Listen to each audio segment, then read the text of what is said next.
Come with us gumawa ng Spider-Man shirt, pero bibili muna kami ng gagamitin namin pang paint. Dahil nga inaya niya tayo manood ng movie ng Spider-Man. Sabi ko, ay hindi tayo bibili te, gumawa tayo ng ano natin, isusuot natin doon. Kaya tara, nagpunta kami sa SM North guys, and hahanap kami ng white shirt niya.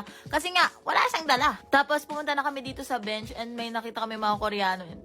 Ang papagi! Ay, sorry. Andiyan pala siya.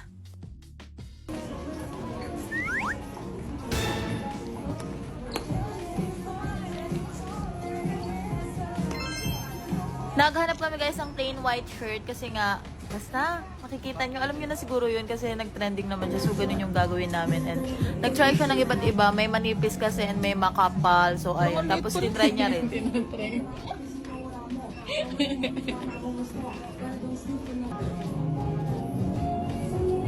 Ganda yarn. Baka naman, Ben. Copycat.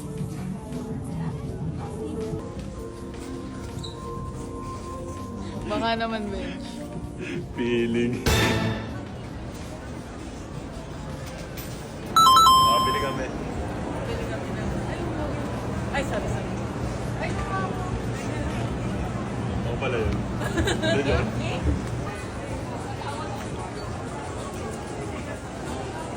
Yeah. Sa club na naman.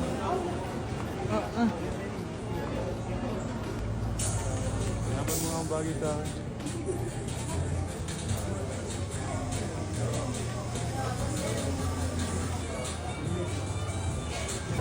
Ganda yan.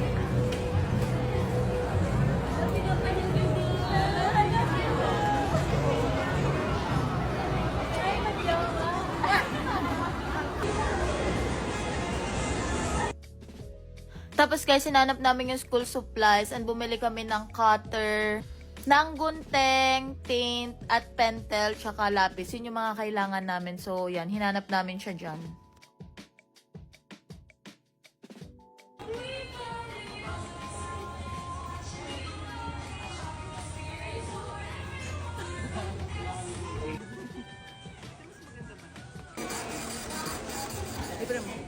Medyo napagod kami. Kaya yun. Habang nag-aantay kami, order namin. Doon na namin. Malamig na yun pagdating namin doon.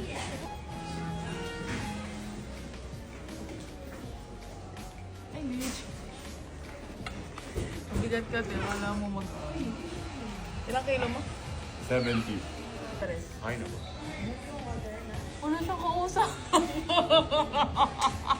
Wala ko meron. Hindi mo yung videographer ka mo. May videographer. Nag-i-improve ba? Ama.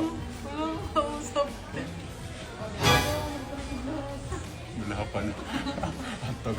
Grabe ka naman maging videographer. Parang buong pangyayari naman. Movie na ata to. Birda. Pupunta na kami kina Seki. Gagawin na namin ang gusto niyang Spider-Man na t-shirt. Pakigaya. Nakabili na kami. Maghanap na lang kami ng place kung saan kami mag-favorite.